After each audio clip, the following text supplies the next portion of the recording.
Under my leadership, inflation was non-existent. We had gasoline at $1.87 a gallon. After 3 years of Bidenomics, they call it Bidenomics from hell, the average monthly mortgage payment has gone from $1,746 under my administration to $3,322 today, but you can't get the money, so it doesn't matter. Doesn't matter. Biden's handlers are making the banks much richer and making you much poorer. The handlers, they are making the banks rich, and the banks discriminate against conservatives. They discriminate against religion because they're afraid of the radical left, I suspect. I think the bank regulators are doing a big number in the banks because they're not allowed to do business with you. And we're going to get those banks when we get in office. We're going to get them. Nobody knows the banking industry better than me, and I'm not going to let them take advantage of you any longer. They've taken advantage, and what they do to the people in this room, and by the way, millions and millions of others, is a disgrace. We're going to end it. Joe Biden and the Democrat Party are incapable of solving any problem. They haven't solved anything. They've only created problems. As long as Joe Biden is in the White House, the American dream is dead. But all of that will change the minute the polls close on election night 2024. It's going to end. It's going to end. The next economic boom will begin the instant the world knows that crooked Joe Biden is gone and Donald J. Trump has won 4 more years as President of the United States.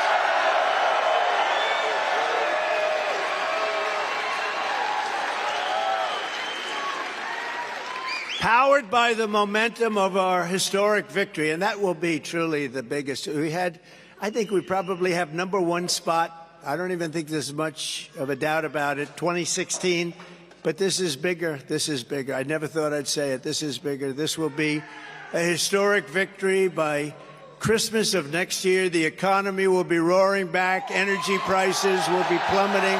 The hordes of people charging across our border will have ended. The invasion of our country will have stopped. Will have stopped. We will stop the invasion very quickly. We'll get Tom Homan. We'll get Brandon Judd. We have such great people. They'll stop it very, very quickly. Because just like 3 years ago, they know that I will catch them and send them home. We were sending them home by the thousands.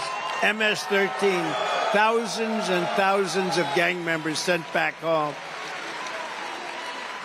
And the entire world will be safer and more peaceful because everyone knows that the days of American weakness, how pathetic we are, American weakness and submission will be over. It's going to be over. You know, we sent out, I don't know if you know, thousands and thousands of MS-13 gang members, the worst. These are the worst. We sent out thousands of them, and the countries didn't want to take them because under Obama, they never took them. They never took them. So when I came into office, the people heading up big departments were saying, sir, they won't take any of these bad people that they've sent over here purposely. I said, yes, they will. How much do we pay them? Because we give everybody money because we're foolish. So we stopped a lot of it, I will tell you. We would have stopped it all. But then a thing called COVID came along. We had to solve that problem. A gift from China, the China virus, you're right. I said, how much do we pay them? El Salvador, Honduras, how much do we pay them?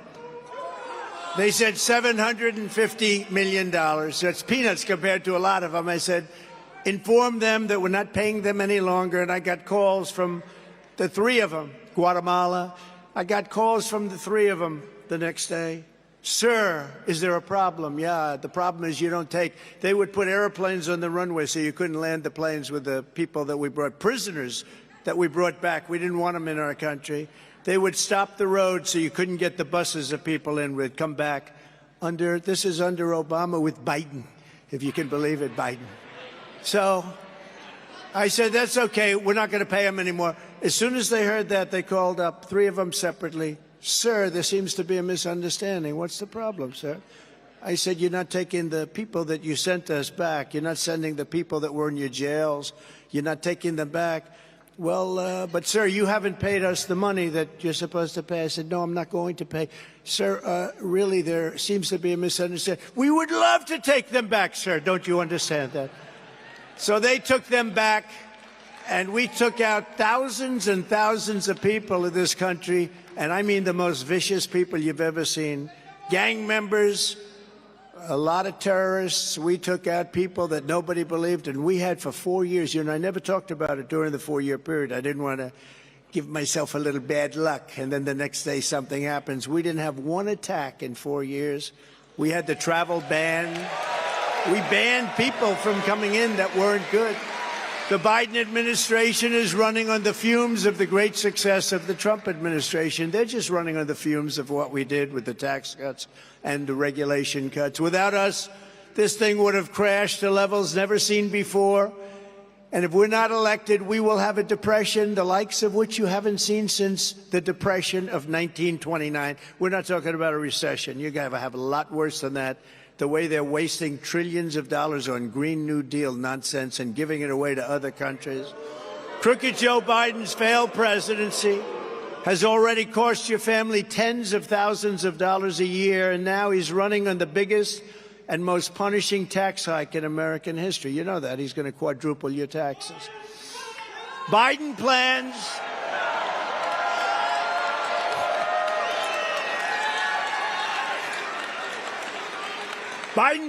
to obliterate the Trump tax cuts and raise income taxes on American families all across the nation. Crooked Joe will put you really in the poorhouse, and I think he's, I don't even get the politics of it. What is the politics of it? They don't know what they're doing, but you're going to be in the poorhouse to fund his big government Green New Deal, which is a socialist scam. And you know what? You have to be careful. It's going to put us all in big trouble. The Green New Deal that doesn't work. It's the Green New Scam. Let's call it. Let's call it from now on the Green New Scam. Okay.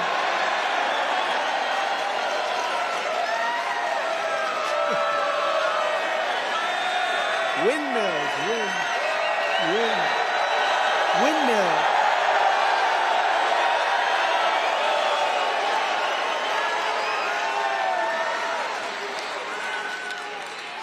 I do like that term. I just came up with that one. I have to. No, I do like that term. The Green New Scam. It will forever be known as the Green New Scam. I like that. I like that.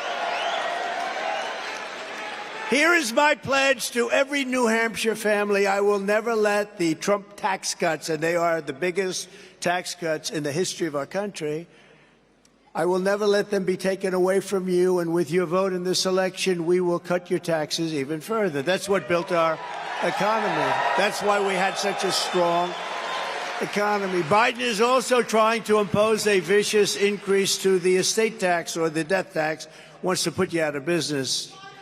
It's a shame. What a shame. As president, I virtually eliminated the death tax, and I will stop Biden's theft of American wealth when I'm back in the White House. We're going to stop it so fast.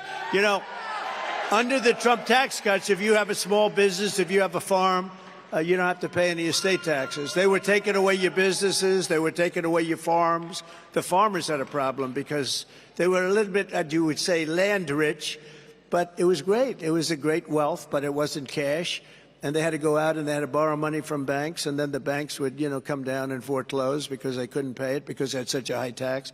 We got rid of it.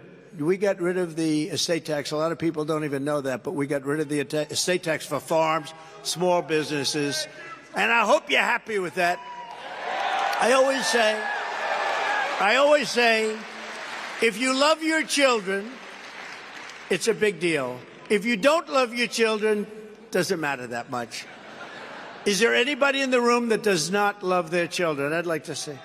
Yes, oh, he raises a hand, but he's just a child.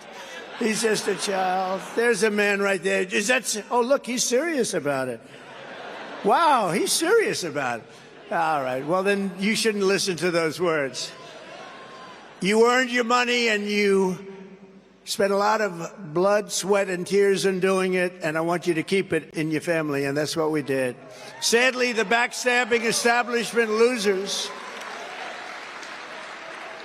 and the sellouts lagging far behind us in the Republican primary. They are really far. Whatever happened to the surge? Whatever happened to the bounce? You know, with Nikki, they talk about the surge. And with the sanctimonious, they talk about the bounce. They've been talking about it for the last 6 months. And the only one that had a surge and the only one that had a bounce is Trump. We had the big surge.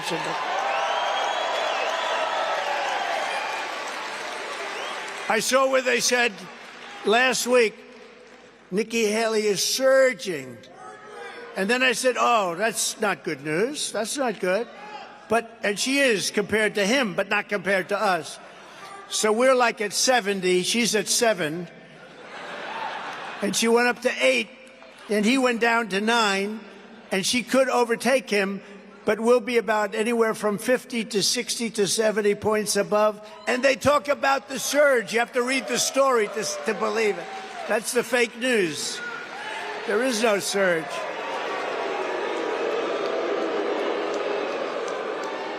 No, there is no surge. It's fake news. Whoa. There's a lot of them back there. Whoa.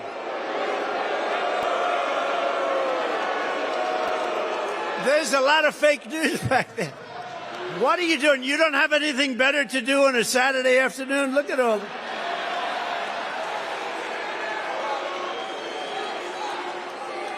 But they're the sellouts that are lagging far behind us in the Republican primary at record levels. You know, the Des Moines Register came out in Iowa, and they had a poll that had me up by the largest number in the history of the poll. Other than that, we're not doing so well. No, in Iowa, we're ahead by like 45 points. I don't mean we're at 45. I mean we're ahead by 45. They gotta start that surge fast. They got to start that bounce. They got to get that bounce going. But these are people that can't be trusted on taxes, on trade, or on anything else, frankly. They will betray you just like they betrayed me. Does that make sense to you? You know what I mean, right? Does everybody know what I mean when you get betrayed? And when you get betrayed, you don't put up with it. And remember this, look, New Hampshire does not want politicians who support higher gas taxes at 23% national sales tax like the sanctimonious did. That's all you want. Let's give you a little sales tax of 23%. You don't want politicians who want to gut Social Security and Medicare like both of them or our great senior. I don't even talk about the others. You know, you still have this guy. No, think of it in the race. I looked the other day. We like Ramaswamy. You know why? Because he likes Trump. I like him. This is probably a personality defect, but I tend to like people that like me. But if you take a look at Hutchinson, this guy's still in the race. He's been at 0. Hutchinson has been at 0 for 6 months, and he's still out campaigning. Ada, I call him Ada. It's Asa. I have to say it's Asa because otherwise they'll say, oh, he didn't know his name. He didn't know. No, I call him Ada. It's a more appropriate name. But no, this guy's out. This guy's out campaigning. He's been at 0. One poll had him 0 with an arrow pointing less. That means he's at less than 0 for months. He's been campaigning. Does he have nothing better to do? And he says, what about Chris? Please, sir, do not call him a fat pig. We cannot call. Says, what about Christie? He's a fat pig. You can't call. No, look. Please do not call Chris Christie a fat pig. Okay? It's not appropriate. Because you're not allowed to use the word fat. Use the word pig, but you can't use the word. No, we don't want to call him that. I don't want to call him that. And all of them, they opposed the Trump travel ban on entry from terror-afflicted countries. If that's okay with you, I'd rather have that. We're going to have very little crime in this country very soon. As soon as we get in, we're going to have very little crime in this country. There are some in New Hampshire who are actually advocating radical left Democrats to vote in our Republican primary to help make our big lead look a little bit smaller. It's not going to have a huge effect, but you know what? Don't let it happen. Don't let it happen.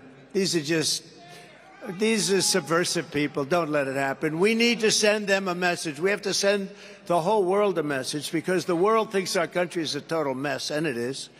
You don't want a candidate to do your bidding and the bidding of Wall Street, the Washington establishment, the fake news media, the deep state, and the military-industrial complex, of which I was a big contributor because I bought more. I rebuilt our entire military. Much of it coming from New Hampshire, as you know. Much of that beautiful new stuff, unfortunately, gave a lot. They gave a lot. They gave a lot to Afghanistan, about $85 billion worth, which is in the most shocking and horrible period of time, I think, in the history of the most embarrassing period of time in the history of our country. 13 incredible soldiers killed, 38 horribly wounded, arms, legs, face horribly obliterated, hundreds of people dead, and leaving a lot of Americans behind, and leaving $85 billion worth of equipment behind. These people are stupid people. They're stupid. They're stupid people.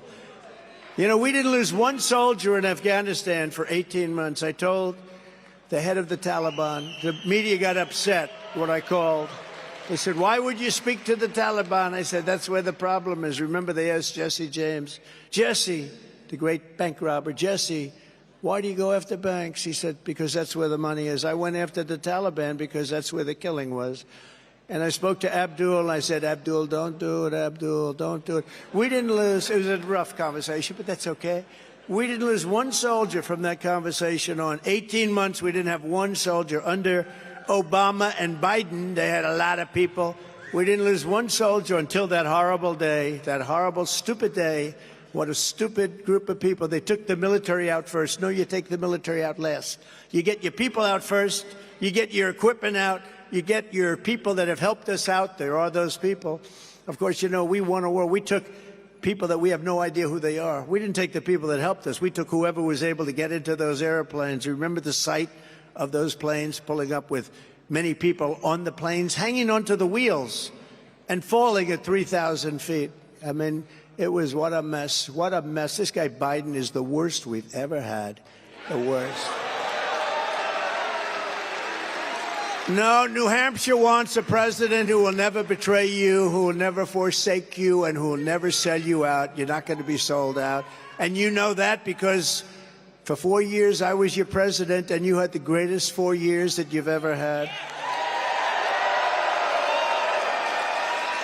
And that's why next month New Hampshire is going to weed out the insincere rhinos. Rhino. Does everybody know what that is? Republican in name only. You know, when Biden says we must stop MAGA, we must stop, let's see, is it called MAGA? I think it's called MAGA, which, by the way, is the greatest political movement by far in the history of our country. And I just wish, like, that would be on a debate stage, because I'd say, Joe, do you know what MAGA stands for? He'd go, no. And then, of course, the announcers, like a Chris Wallace, would come to his, you know, would save him. You have no right to ask that question. You know, meantime, Joe would be standing there not knowing what the hell's happening. But listen, I say, Joe, do you know what MAGA stands for? MAGA stands for, Joe, Make America Great Again. That's all it stands for. There's nothing tricky. There's nothing tricky. But you'll be able to vote for your all-time favorite president, me, which is you. Together, we will continue to fight for the state like no one has ever before. Nobody's ever fought for your state like I did. I didn't like your governor very much, but I got him everything he needed. This guy, let me tell you, this guy could have run for the Senate. He could have won because he's got a name a long time. I liked his father, actually. Once I won, his father was nice. Before that, he was nasty. But once I won, he was very nice. I don't know what happened to him. but his son is, he's like a spoiled brat. The son is like a spoiled brat. But here's the story with him. So he ran for president without having the courage to run for president. He was all over the country campaigning, and he got like 2. He was beating Ada Hutchinson. That was about it. He was beating Hutchinson by 2 points. Even here in New Hampshire, I think I was beating by 60 or 70 points, right? He was, and you know what? He's hurt himself so badly. So he's endorsed somebody that can't win, has no chance of winning, and he's out there working, but he's a selfish guy. He could have won the Senate at that time. Now he couldn't get elected dog catcher, but he could have won the Senate, and we would have had a majority. But he decided not to, so we put some other guy up there that nobody ever heard of, and he almost won. He lost, but it was close. But he could have, because of name recognition, he could have won, but he was a selfish guy. He said, I want to run for president, and he had no chance, no chance. He had less chance, well, right in the same category. So what he did is, his wish was whatever he could do to stop Trump, because he didn't like me and I didn't like him. But the thing is, I didn't like him. I always felt guilty. I gave New Hampshire everything they asked for and much more. And it's hard to do that when you can't stand the governor, right? But a selfish guy. And when we had the race in New Hampshire, he didn't help us at all. I called him. I said, would love to have your help. And he said, oh, I'll do that. I'll do that. And he didn't do a damn thing. He didn't lift a finger. We can ask Steve about that. We can ask Corey about that. He didn't lift a damn finger. So he's a selfish guy who can't get elected anything right now. And it's a shame. It's a shame. Because you know what? You have one of the great states, and we're the ones that kept you there. We are the ones that really, and it's important to me. It's like a tradition. And I think what the Democrats did is a terrible, terrible thing.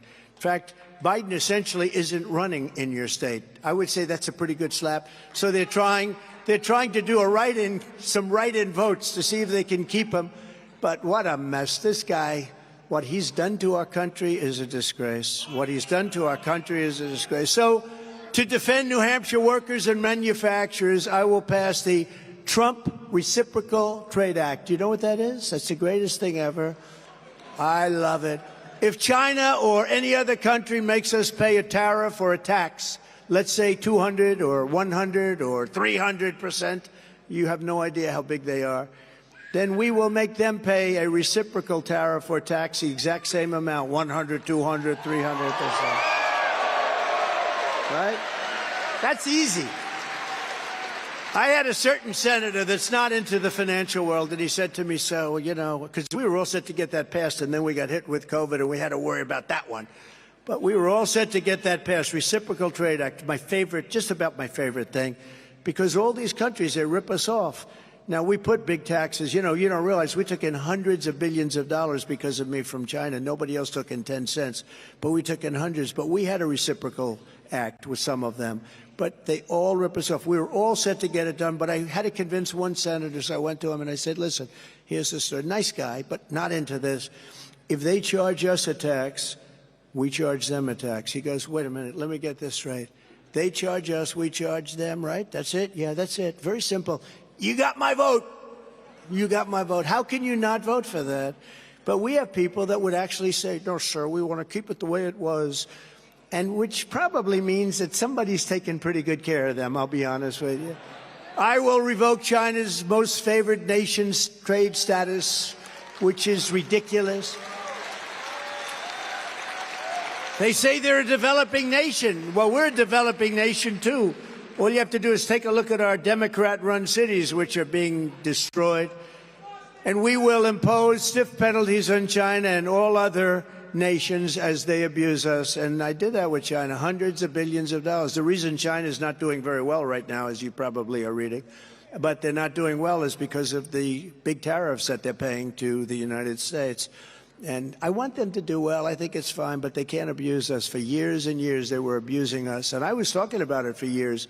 One of the reasons I ran, and other countries also, by the way, they're not all alone, I can tell you that. I will also immediately stop crooked Joe Biden's latest ripoff of the American people, his plan to give, listen to this, global climate reparations to foreign nations. He's going to give billions of dollars because he's saying that we have a dirty climate.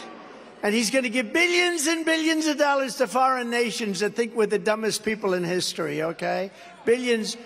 He's going to give reparations to other countries that have filthy climates, by the way. You know, the one thing about climate, so we fight like hell, and they put up all these windmills all over the place that if you add the cost of rebuilding, and they're all rebuilt, you know, in China. They're all built in China and Germany. And they said, let's assume you're a big believer in this. They send big fumes in. So you add it all up, and it's terrible. You can't get rid of the blades. They only last 10 years. The energy is the most expensive energy you can do. They kill all our birds. If you want to see a bird cemetery, go under a windmill sometime. You'll see birds like you never saw. If you love birds, you'll start to weep. But it's just the craziest thing. They ruin our plains and fields. They're killing our whales. You know, the whales are coming in. I think we had one whale come in 50 years. This year we had like 12. It's a terrible thing they're doing to our country, and they're doing it under the auspices and basis of we have to maintain our land. So here's the problem. China is right now building 50 coal-fired plants, okay? Big plants, bigger than anything we have. 50 of them. They're building on average one a week, and now I understand the average is going to close than 2 a week. We're getting rid of all of our stuff. For wind, and here comes the wind, oh. It's not powerful enough to fire up our factories. Solar, you ever see a solar area? They take up areas of the desert. They might as well take the whole damn desert, you know. And I like the concept of solar, but it's not powerful like what we need to fire up our factories. We can't do it. Let's put it this way. It's not working. You can have a solar, you can have a little, you could even have some wind if you want it. But wind is 42 times more expensive than natural gas. Think of it, 42. And we have more, I call it, what do I call it? Liquid gold. Liquid gold, beautiful, beautiful liquid gold. They have more liquid, we have more liquid gold under our feet than any other country in the world. Any other country, no country has what we have. And what do? We build windmills all over the place. And what do? We go to Venezuela and we buy our oil from Venezuela. We buy our tar because they sell tar that we have to liquefy. It's not good. As we speak, New Hampshire families are paying the highest energy cost in the nation. Did you know that? You're number one. Your governor's doing a bad job when you're paying. When you pay the highest in the nation, your governor's not doing a good job. You have the highest energy costs in the United States of America. Yet instead of bringing down prices, Crooked Joe is trying to steal more of your money and to give it away to foreign atonement, they call it. We have to atone for our sins. We have to atone for our sins. Think of it. We're putting ourselves out of business for the last 15 years with the crap that we're building that doesn't work. Germany went this way, you know, but they were smart. They immediately stopped. You know what they're doing now? They're building other plants, fossil fuel plants and coal plants all over their country. They had 2.5 years of economic death because what they were doing wasn't working. They were going to wind and solar and didn't have nearly the power. We should learn from these other countries, don't you think, instead of being stupid? Drill, baby, drill. Drill, baby, drill. Yep. Drill, baby, drill. We'll make so much money. We're going to make so much money. We're going to drill, baby, drill. You know, we were producing, we were third or fourth when I started. By the time I left, you have to see, I got to get the chart. We're going to put it up from now on. It's like Russia, Saudi Arabia, we were way down here. And by the end, we were way up above both of them and heading up. We were like a rocket ship. It was like a rocket ship sent by Kim Jong-un, just like that. Who was very nice, I will tell you. You know, everyone thought we were going to nuclear war, and I got in, and he and I had a very good relationship. That was nice, very nice. But he's not, no, Rocket Man, yeah. But he's not so fond of this administration, but he's fond of me. And we had a very good relationship. And I tried to convince the fake news, no, that's a good thing, not a bad thing, right? That's a good thing. You know, we don't need nuclear missiles flying all over the place. So we did get along well, but he doesn't like this particular group of people very much, and I understand exactly why.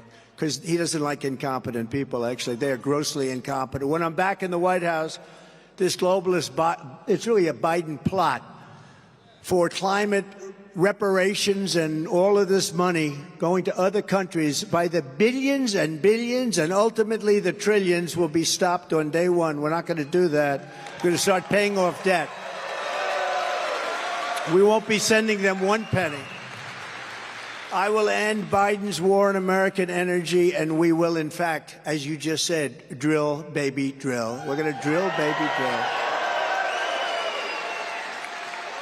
And we're going to be sending all of the oil and gas all over the world, to Europe, to Asia, all over the world, and then we're going to start paying off massive amounts of debt, and then we're going to give you a further tax reduction from what we already gave you.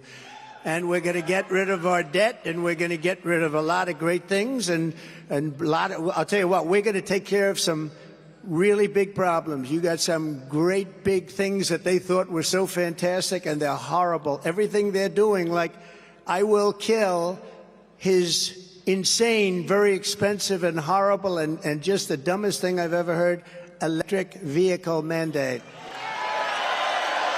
Electric vehicle. They don't go far.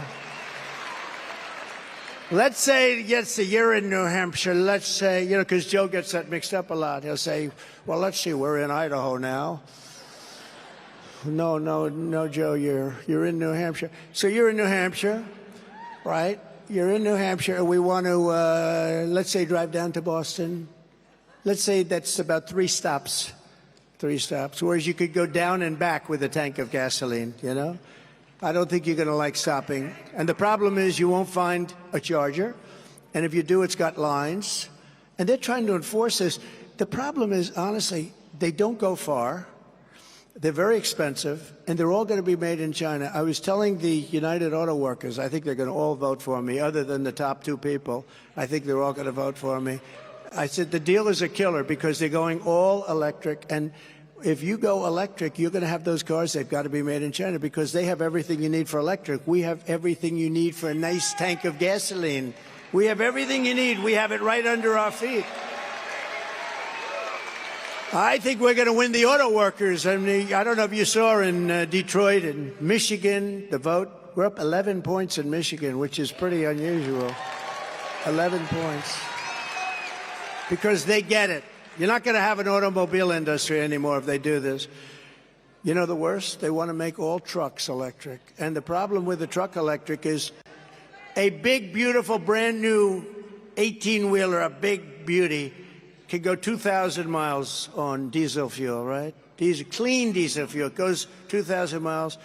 An electric truck, comparable size, but there's no such thing because the battery is so big you'd have to take up almost the entire truck to hold the battery. These are minor details, though, according to the Biden administration. So, but an electric truck, you'd have to stop. It goes 300 miles. So you get 2,000 miles versus 300 miles. That means you'd have to stop 6 or 7 times, whereas the other way you don't have to stop at all. And the trucking industry is up in arms because they don't know what to do. They're all going to be out of business. You talk about a supply chain problem. Wait till you see that one. And the worst thing is they want to make our Army tanks all electric, so that we can go in and we can blast the hell out of a foreign country, but we'll do it in an environmentally friendly way. These people are crazy. Crooked Joe puts China first. He puts Asia first, Ukraine first, illegal aliens first, environmental maniacs first. He puts everyone first, but he puts America last. He puts New Hampshire last. He puts our workers last. He puts our farmers last. He puts everything that's good, he puts it last, and I put New Hampshire first, and I put America first every single time.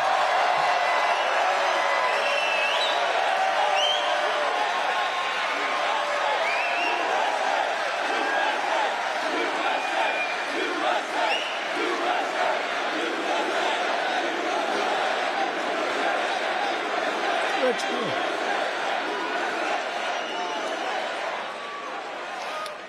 It's no wonder Biden and the far-left lunatics are desperate to stop us by any means necessary. They're willing to violate the U.S. Constitution at levels never seen before in order to win. They will do anything to win.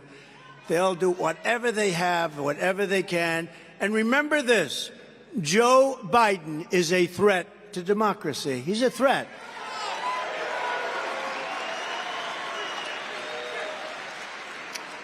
And, you know, we'll bring in adversaries, and I'll bring it in right now, but even Vladimir Putin. Has anybody ever heard of Vladimir Putin? Of Russia says that Biden's, and this is a quote, politically motivated persecution of his political rival is very good for Russia because it shows the rottenness of the American political system, which cannot pretend to teach others about democracy. So, you know, we talk about democracy, but the whole world is watching the persecution of a political opponent that's kicking his ass. It's an amazing thing. And they're all laughing at us. Viktor Orban, the highly respected prime minister of Hungary, said, Trump is the man who can save the Western world. He said this in an interview to him. That he had the best foreign policy in decades, and it all belongs to Trump. He did not initiate a new war, and he would have been, it would have been the greatest thing. Our world would have been a very different place right now. And he said that. He said it would have been very different, and there was no way that Russia, and he's right there, there's no way that Russia would have invaded Ukraine. It would not be possible for Russians to do that if President Trump were president. It wouldn't have happened. And guess what?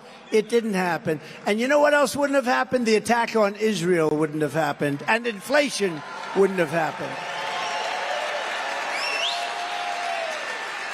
They're weaponizing law enforcement for high-level election interference because we're beating them so badly in the polls. That's what they do. They cheat. They're professional cheaters at elections. Just as you probably saw last week and a couple 2 days ago, the Harvard-Harris poll is us leading Republican primary field by 56 points. Trump is 67, Ron DeSanctimonious is 11, and Nikki Haley is at 10%. Where is the bounce? I want to see that bounce. No, they're talking, they keep bouncing. They keep bouncing between each other. In the new Rasmussen poll just out, the general election, I guess 10 points ahead. That's not bad. In the Washington Post, how about that? 10 points and 11 points up on Biden. They were so unhappy. They said, it must be a mistake. It must be a mistake. So they went back and redid it, and they had to actually add another point. That was sort of a... And the Bloomberg Morning Consult poll just out has us beating Crooked Joe substantially in every swing state, like by every single swing state by a lot. The radical left Democrats rigged the presidential election of 2020, and we're not going to allow them to rig the presidential election of 2024. Right? Not going to allow it. Right? Right? Every time the radical left Democrats, Marxists, communists, and fascists indict me, I consider it a great badge of honor, because I am being indicted for you. Thank you very much. Thank you. I appreciate it. Thank you very much.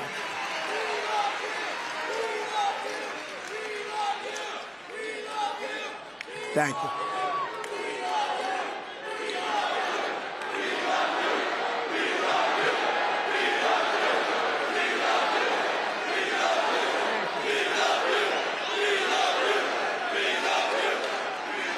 Thank you very much.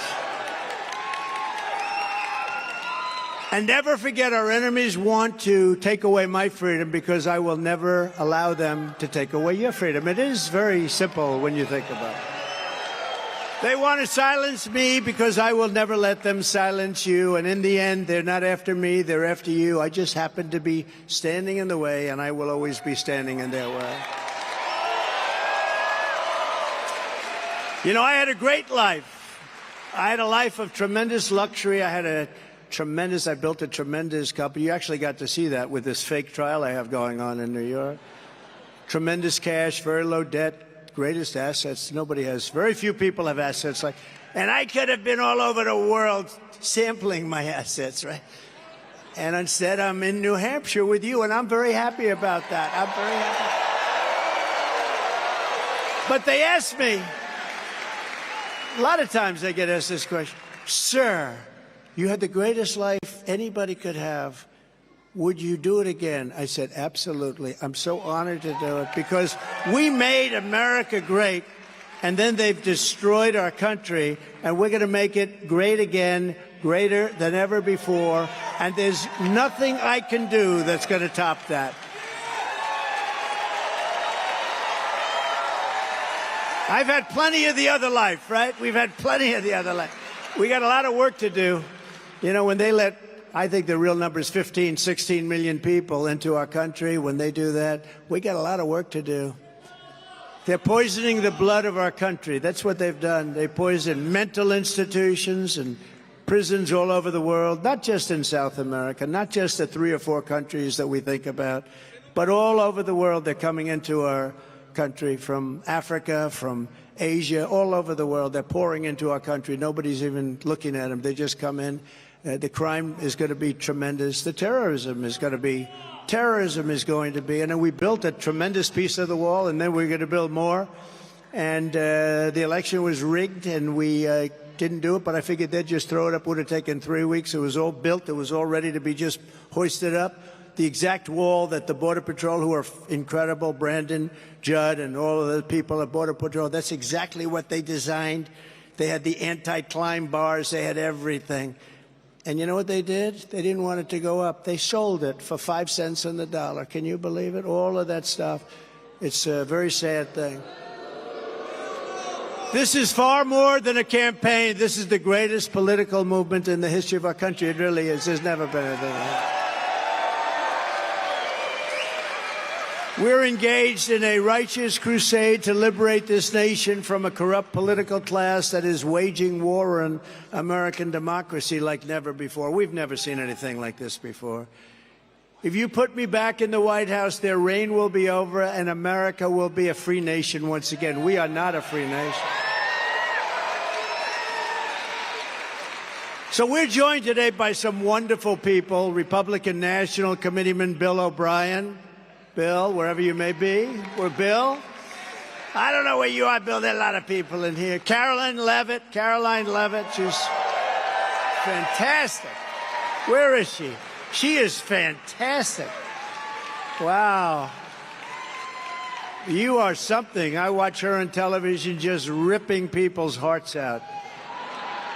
Thank you, Caroline. A man who I just think he's fantastic. He loves his state.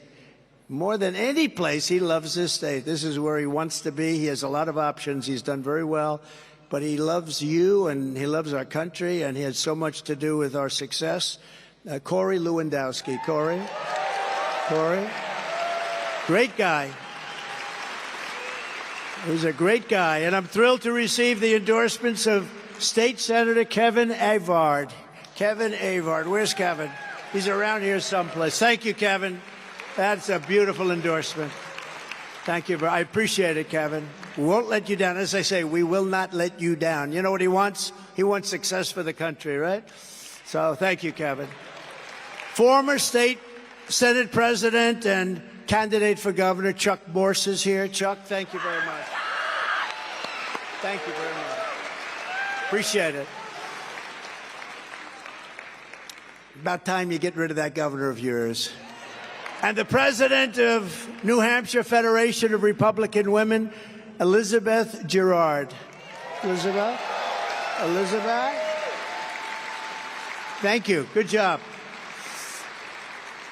Thanks as well to New Hampshire Moms for America Action and their commitment. They're incredible. Moms for America just gave me the award, by the way, Man of the Year. That's a big one. That's a big one. Thank you very much. Thank you. Also with us are the Gold Star family members of Marine Sergeant Nicole G., who gave her life in Afghanistan, an unbelievable person, her mother-in-law, Christy Shamblin, and her aunt, Sherry Jules. Where are they?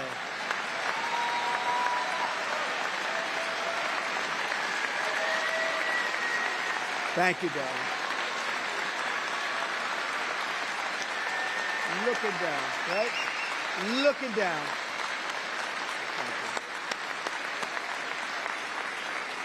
Incredible people.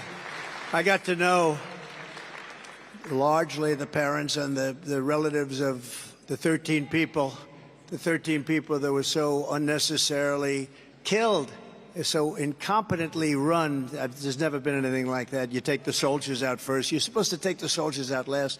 And I had it set we were going to leave Afghanistan. We were going to keep the air base, Bagram, because it's 1 hour away from where China makes its nuclear weapons. They didn't keep it. You know who has it now? China has it, one of the biggest air bases in the world. But I got to know the relatives, parents, and other relatives of these 13 people very well. We went to Bedminster, New Jersey, where I have a place, and they all came, and we listened to music all through the night, and they thought I'd be there and stop by and say hello for about 5 minutes. Oh, do you think you'll come? Oh, I ended up, what did I say, like 3 hours? We listened to music all night, right? And it was beautiful music, and they thought of their loved ones looking down. It was outside. It was such a beautiful night, right? And we'll do it again. We're going to do that again. They said, do you think you'll stay 15 minutes? I said, no, not 15. How about 3 hours? That's about what we were together with. It was a great, that was pretty great. But we love all of you, and we will never forget her sacrifice. In that case, she was a fantastic person in every way. For 4 straight years, I kept America safe. I kept Israel safe. I kept Ukraine safe, and I kept the entire world safe. As Viktor Orban said, he kept the entire world safe. He said they respected him, and America, when he was president, was feared. We were feared. It's not a nice word to use, but we were feared. They didn't play games with us, and now they laugh at us like we're a bunch of foolish jerks. What a horrible turn at stake. And we will once again have peace through strength when all of us become the 47th President of the United States. Okay?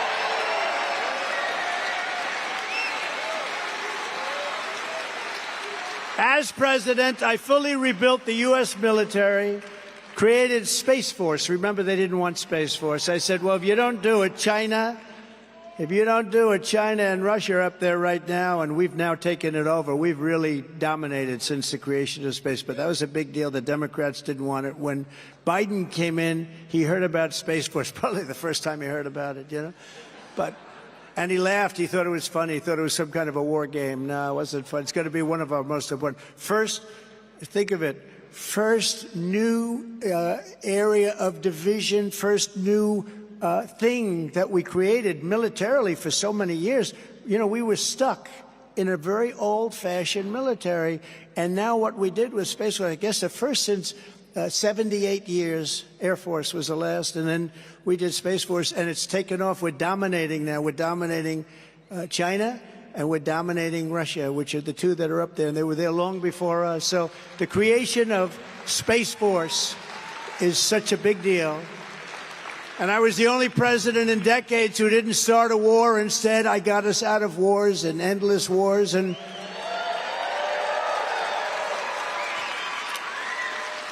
one of the wars I got us out of was a war against ISIS. We defeated ISIS. It was supposed to take 4 years, and I got it done in 4 weeks. Would you say that's good? Because we have the greatest military on earth. We have the greatest leaders, but not the guys on television. Not the ones on television. I'm the only candidate who can make this promise to you. I will prevent World War III. I will prevent World War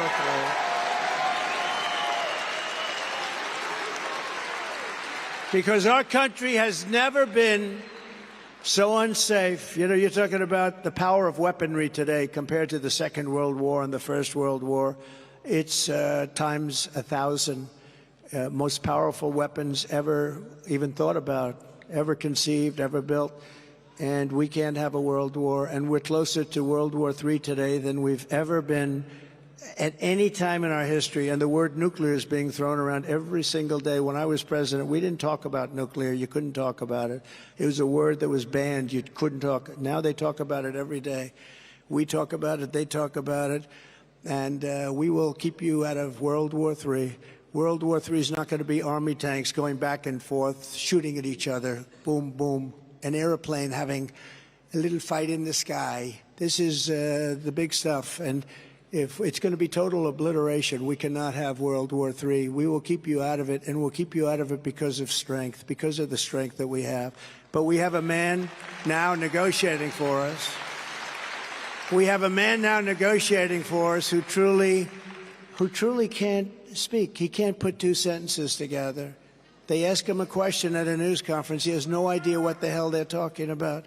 And when you look at what he did and what he says, even to Russia, when they did attack Ukraine, the way he spoke was so bad. I said, you know, I think it looks like that's going to happen, because what he's saying is so bad. It's the exact opposite of what you should be saying. He can't put two sentences together, and he's responsible for negotiations on nuclear weapons in World War III. The guy makes a speech. He can't find the steps. They're all over the place.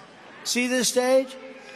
This stage has 1, 2, 3, 4. Most stages have more than that. But in New Hampshire, they want to cut back on the costs a little bit. So they only give me 4 options. But when I'm finished, I actually pick one of the 4. He can't find the stairs. And if he finds them, he can't get down them. The whole thing is not believable. Can you imagine President Xi of China, powerful kind of a guy? They hate when I say that. Oh, you're saying nice things now. He controls 1.4 billion people rather ruthlessly, right? Can you imagine when he sees this guy walk into an office or walk? I wonder what he's. I'd love to be a fly on the wall. I'd like to hear what they. I will tell you. Number one, they can't believe it. But our country is in great danger. Most dangerous because of weaponry and because of where we are and all of the things that are happening. Again, Ukraine wouldn't have happened. Israel wouldn't have been attacked. Inflation wouldn't have happened. Oil price wouldn't have gone like that. You know, part of the reason that Russia could go in, because at $100 a barrel, Russia's making a fortune. They'll be the only country to make money during a war. Wars are very expensive. But because of that, they drove it up. And this guy has no clue as to what's happening. We're at the most dangerous point in the history of our country, in my opinion. And unfortunately, I've been right a lot of times, you know. Remember the hat that goes, Trump is always right? I have been just about right. He said all the time, I have been right. And I don't want to make that prediction because I don't want it to be a prediction, but there's a real chance that we could be in a world war, and it won't be like any other, believe me. Together, we achieved the most secure border in U.S. history. We built 561 miles of border wall and got Mexico to give us 28,000 soldiers free of charge. 28,000. I don't know now. It's a good time, and it is a Saturday afternoon, and everyone is like, what the hell are we doing on a Saturday afternoon? Does anybody want to hear the snake? You know, yeah? Should I do the snake? Those beautiful ladies from North Carolina, they've seen about 100 rallies. I don't know what the hell's going on with their husbands. Are your husbands, do the husbands have a little problem with it? Should I do the snake? No, they've come to 100 rallies.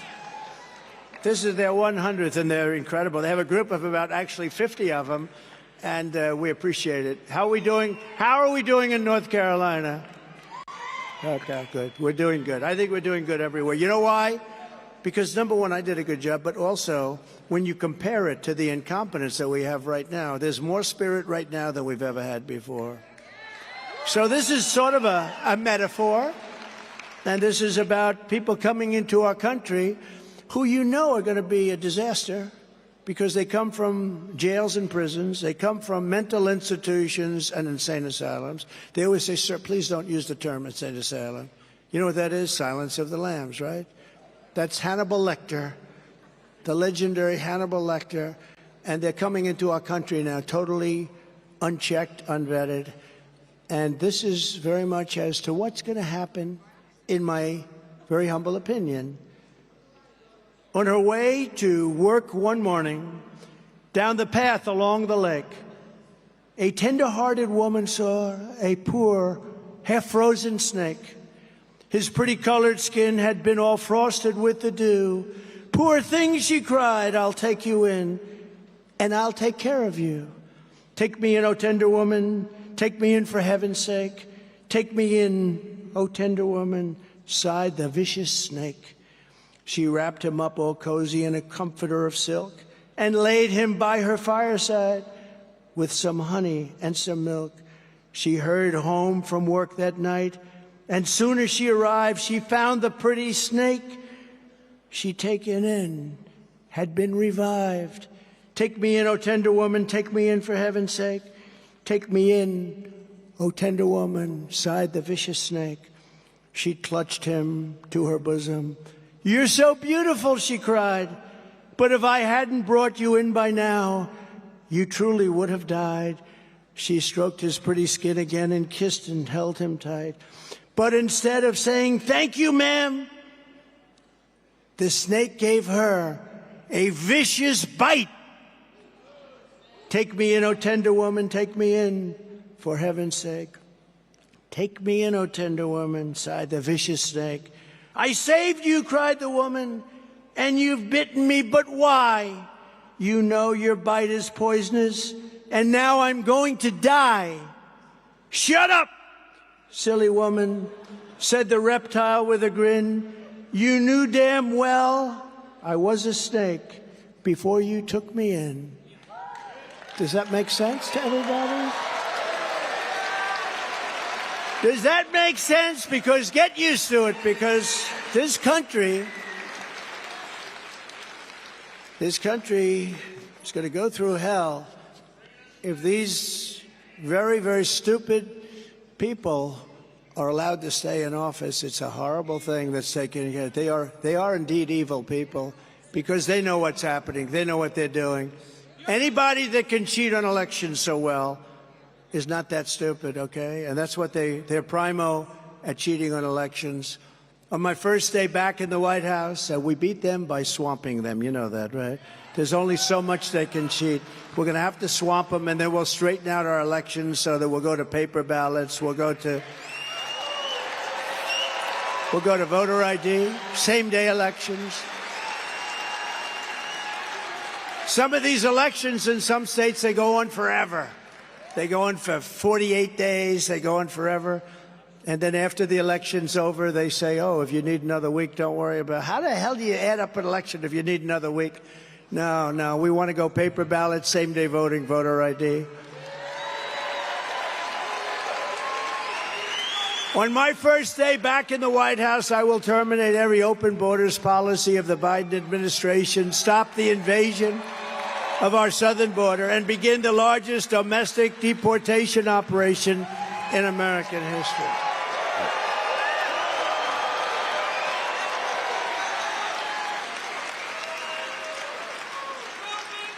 Now, you know, as soon as we win, and I always like to say if, because, you know, we don't want to be stupid, if. But, you know, I feel we're doing very well, but I don't like to curse it. But as soon as we win, you know what's going to happen. People are going to flood out of the country. They're going to flood out before we even do anything. They're going to leave the country because they're going to understand that. I will immediately restore and expand the Trump travel ban on entry from terror-plagued countries, and I will implement strong ideological screening for all illegal immigrants.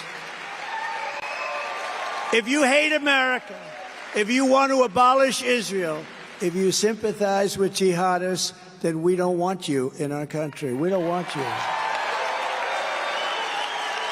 We will restore law and order to our communities, and I will direct a completely overhauled DOJ to investigate every radical, out-of-control, fake, crooked prosecutor in America for their illegal, racist, in reverse enforcement of the law. I am also going to indemnify all police officers. This is a big thing, and it's a brand new thing, and I think it's so important. I'm going to indemnify through the federal government all police officers and law enforcement officials throughout the United States from being destroyed by the radical left for taking strong actions against crime. Our law enforcement, our police officers are forced not to do anything when they want to. They really want to solve the problem. They're told not to do it, under the threat of losing their pension, losing their house, losing their family. That's what's happening to them. They're losing everything. They're told not to do anything. We have to support our police. Our police, know everything that has to be done. We're not going to allow anything bad to happen to them again. They have been totally put aside. If you remember in Minneapolis, where they took over the police station, they took it over and they burned it down. By the way, what happened to those people? Are those people in jail with the J6 hostages? What happened to those people, come to think of it? They're not in jail with the J6 hostages. I don't call them prisoners, I call them hostages. They're hostages. In addition, we will take over our horribly run Washington, D.C., and clean up, renovate, and rebuild our capital city so that it is no longer a nightmare of murder and crime, but rather it will become the most beautiful capital anywhere in the world. Our parks will be cleaned, all tents and graffiti will be removed, slum areas will be removed and rebuilt to the highest level of elegance and strength. And in addition to our capital, we're going to rebuild our cities into beacons of hope, safety, and beauty better than they have ever been before. We're going to rebuild our cities. It will be the greatest investment ever made, and we will work with Democrat leaders of those cities. If you can believe that they have Democrats, every single one of them is run by Democrats, and they're all failing, and they're crime-ridden, and they're horrible. But all of these failing places, to make sure that this rebuilding will be a lasting and compassionate one. It's going to be. Safety will again be restored so that children can go outside with their mothers and fathers and play in the park without being beat up, molested, or shot.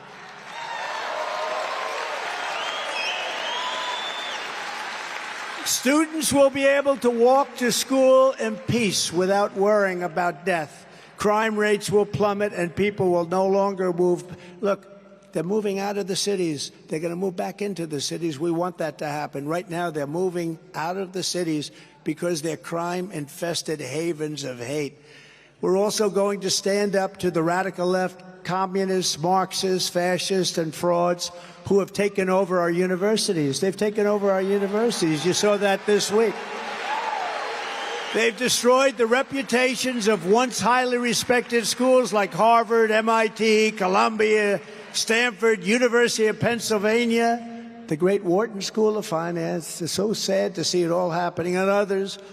Indoctrinated our youth and brought censorship and anti-Semitism to our campuses. Under the Trump administration, if universities discriminate against conservatives, Christians, Jews, if they attack free speech, we're going to take away their tax advantages and grants. We're going to take away their endowments, and they will pay us billions and billions of dollars for the terror they have unleashed into our once great country. And by the way, it's not a great country anymore. It's a total mess. Our country is not a great country anymore. Our country is a mess. You remember CAG, Keep America Great. I couldn't use it. I said, America's not great now. I wanted to say, keep America great. So we went back to MAGA, make America great again. But it's not a great country anymore. It's a crime-ridden mess.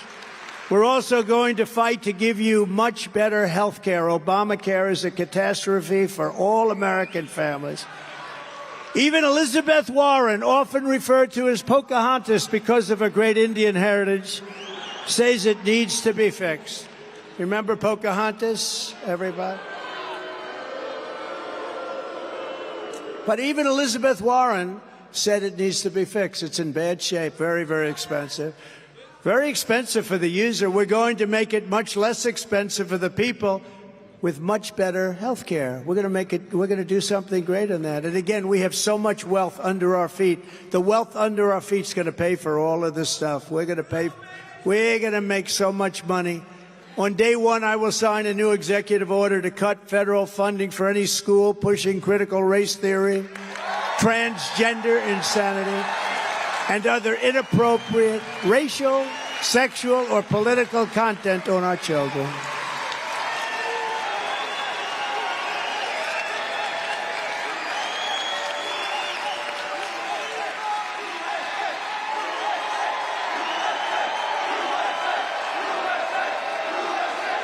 And I will not give one penny to any school that has a vaccine mandate or a mask mandate.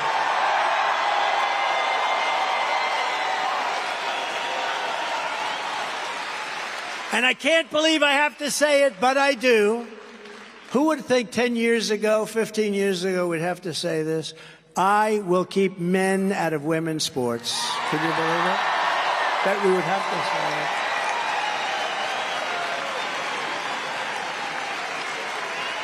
it. And as I have done perfectly for 4 years, I will fully uphold your very important, very great Second Amendment. I will uphold your Second Amendment. I will protect innocent life. We will restore free speech, and I will secure our elections once and for all. We're going to have great elections. You have to have elections and you have to have borders. And if you don't have both of them perfect, you don't have a country. Our goal will be one-day voting. We're going to do that. We're going to do it. We're going to use that beautiful paper. We're going to use watermark. It's watermark paper. But until then, Republicans must win. If you took the 10 worst presidents in the history of the United States and added them up, they would not have done near the destruction to our country as Joe Biden and the Biden administration have done. They haven't. They wouldn't have.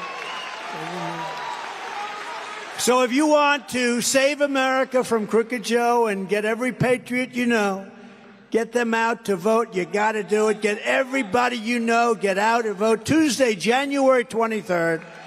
Tuesday, January 23rd. Mark it down. And bring as many people as you can. Just bring them out. And also sign up at nh.donaldjtrump.com, okay? And in conclusion, together we're taking on some of the most menacing forces and vicious opponents our people have ever seen. Never seen anything like it. But no matter how hateful and corrupt the communists and criminals we're fighting against may be, you must never forget this nation does not belong to them. This nation belongs to you.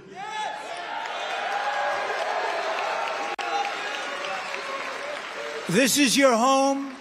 This is your heritage. And our American liberty is your God-given right. It's your God-given right.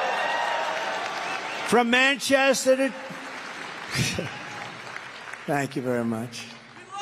It's a beautiful crowd, beautiful group of patriots, beautiful, beautiful people. From Manchester to Meredith, from Portsmouth to Plymouth, from Concord to Claremont, from Dixville to Dover, to right here in Durham. You inherit the legacy of red-blooded New Hampshire patriots who lived by the immortal motto, live free or die.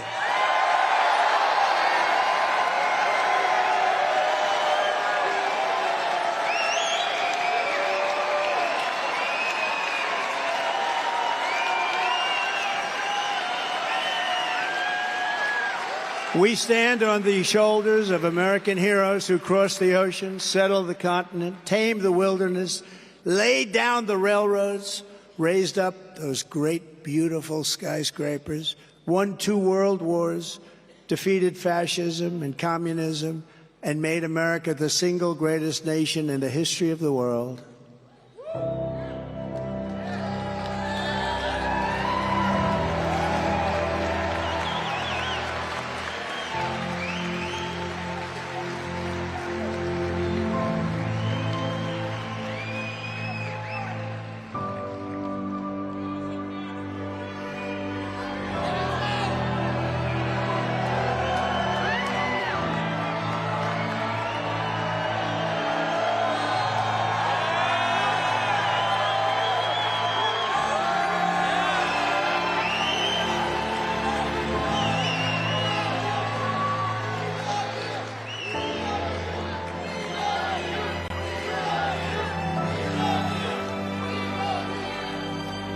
But now, we are a nation in decline. We are a failing nation. We are a nation that has the highest inflation in 50 years, where banks are collapsing and interest rates are skyrocketing. Likewise, we are a nation where energy costs have reached the highest levels in our history. We are no longer energy independent or energy dominant as we were just a few short years ago. We are a nation that is begging Venezuela and many others for oil, Please, please, please, Joe Biden says. Yet we have more liquid gold under our feet than any other country anywhere in the world. We are a nation that just recently heard that Saudi Arabia and Russia will be reducing their oil production while at the same time substantially increasing the price. And we met that threat by announcing that we will no longer be drilling for oil in large areas of Alaska or elsewhere in our country. We are a nation that is consumed by the radical left's Green New Deal, yet everyone knows that the Green New Deal is fake and will lead to our destruction. We are a nation whose leaders are demanding all-electric cars, despite the fact that they can't go far, cost too much, and whose batteries are produced in China with materials only available in China, when an unlimited amount of gasoline is available inexpensively in the United States, but it is not available in China. And now we are a nation that wants to make our revered and very powerful Army tanks the best in the world, all electric, so that despite the fact that they are also not able to go far, fewer pollutants will be released into the air as we blast our way through enemy territory in an environmentally friendly manner. And they also want to make our fighter jets with a green stamp of energy savings, though losing 15% efficiency, but allowing us to keep our enemy's atmosphere clean of emissions as we viciously and unceremoniously attack them at levels never seen before. Who are these people that would do this to us? Who are these people who would ruin our country? We are a nation that ended oil exploration and production in the United States just as the price of oil reached an all-time high. What other country would do such a foolish and self-destructive thing? Can we be energy independent and even energy dominant again? Yes, oh yes, and very quickly, says President Trump. We are a nation that surrendered in Afghanistan, leaving dead soldiers, American citizens, and $85 billion worth of the finest military equipment in the world behind, and also abandoning Bagram, one of the biggest military bases anywhere in the world, and only 1 hour away from where China makes its nuclear weapons. And we are a nation that allowed Russia to devastate Ukraine, killing hundreds of thousands of people, and it will only get worse. It would never have happened with me as your president, and for 4 straight years, it didn't happen. Likewise, the horrifying attack on Israel would have never happened. They wouldn't even have thought of doing it if President Trump was in the Oval Office. It would never, ever, ever have taken place.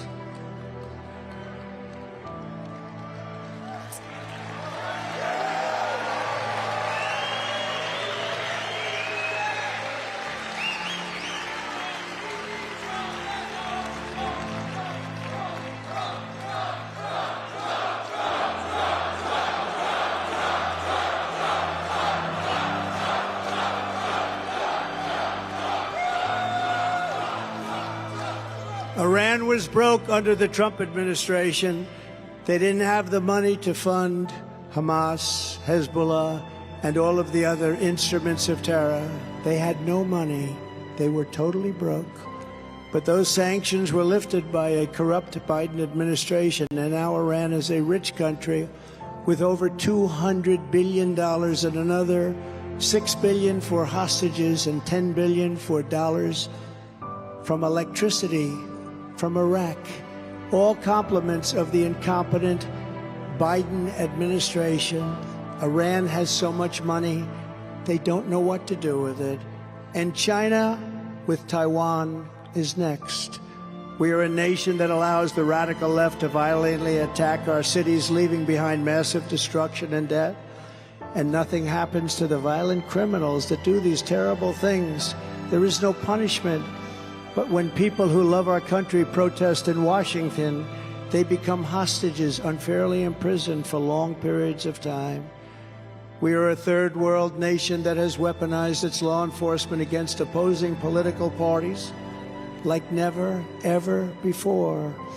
We've got a Federal Bureau of Investigation that won't allow bad election-changing facts to be presented to the public, and which offers $1 million to a writer of fiction about Donald Trump to lie and to say it was fact, where Hunter Biden's laptop from hell was Russian disinformation, and the FBI knew that it wasn't, but 51 intelligence agents said it was, and a Department of Justice that refuses to investigate egregious acts of voting irregularities and fraud.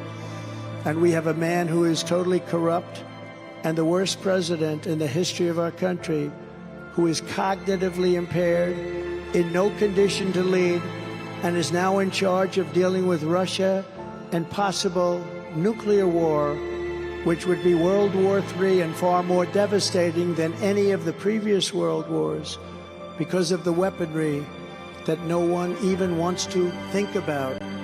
We are a nation that no longer has a free and fair press. Fake news is all you get, and they are indeed the enemy of the people. They refuse to discuss the Biden crime family, but enjoy covering the false indictments of Donald J. Trump, who has done nothing wrong, absolutely nothing wrong, except win an election that a lot of people said couldn't be won. We are a nation where free speech is no longer allowed and where crime is rampant and out of control like never before. We are a nation that is allowing Iran to build a massive nuclear weapon and China to use the trillions and trillions of dollars it has taken from us to build a military to rival our own. And less than 3 years ago, we had Iran, China, Russia, and North Korea in check. They respected us. They were afraid of us. They weren't going to do a thing against us, and everyone knows it. Now Russia and China are holding summits to carve up the world. And perhaps most importantly, we are a nation that is no longer admired, respected, or listened to on the world stage. We are a nation that in many ways is a joke. And we are a nation that is hostile to liberty, freedom, faith, and to even God. We are a nation whose economy is collapsing into a cesspool of ruin, whose supply chain is broken, whose stores are not stocked, whose deliveries are not coming, and whose educational system is ranked at the bottom of every single list. We are a nation where large packs of sadistic criminals and thieves are allowed to go into stores and openly rob them, beat up, and kill their workers and customers, and leave with armloads of goods, but with no retribution, where the authority of our great police has been taken, where their families and pensions have been threatened, and their lives would be destroyed for the mere mention of the words law enforcement. We are a nation where fentanyl and other forms of illegal drugs are easier to get than groceries to feed our beautiful, beautiful families. We have become a drug-infested, crime-ridden nation, which is incapable of solving even the simplest of problems. We will institute the powerful death penalty for drug dealers, where each dealer is responsible for the death during their lives of more than 500 people. Mothers will never again be forced to watch their children overdosing and hopelessly dying in their arms, screaming, "What can I do? What can I do?" We are a nation whose once revered airports are dirty. They're a crowded mess. You sit and wait for hours and then are notified that the planes won't leave, that they have no idea will they will, where ticket prices have tripled. They don't have the pilots. They don't have the planes. They don't see qualified air traffic controllers, and they just don't know what the hell they're doing. We are a nation that has lost its confidence, lost its willpower, and lost its strength. We are a nation that has lost its way, but we are not going to allow this horror to continue. 3 years ago, we were a great nation, and we will soon be a great nation again.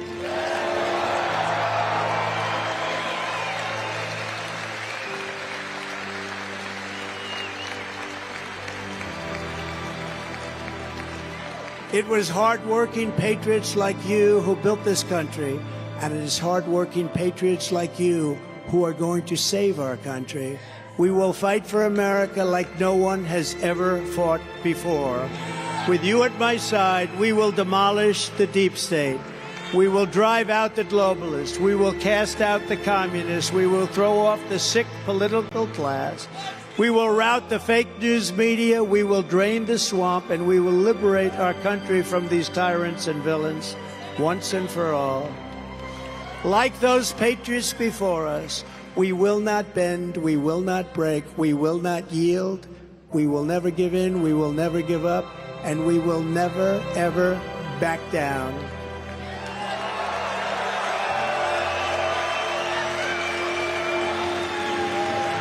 With your support, we will go on to victory, the likes of which no one has ever seen before. We will evict crooked Joe Biden from the White House, and we will take back our country on Election Day 2024. The great silent majority is rising like never before, and under our leadership, the forgotten men and women will be forgotten no longer. We will love our country. We will take care of our country. We will pray to God for the strength and for liberty. We will pray to God, and we will be with God. We are one movement, one people, one family, and one glorious nation under God. And together, we will make America powerful again. We will make America wealthy again. We will make America strong again. We will make America proud again. We will make America safe again. And we will make America great again. Thank you, New Hampshire. God bless you. Thank you. Thank you, New Hampshire.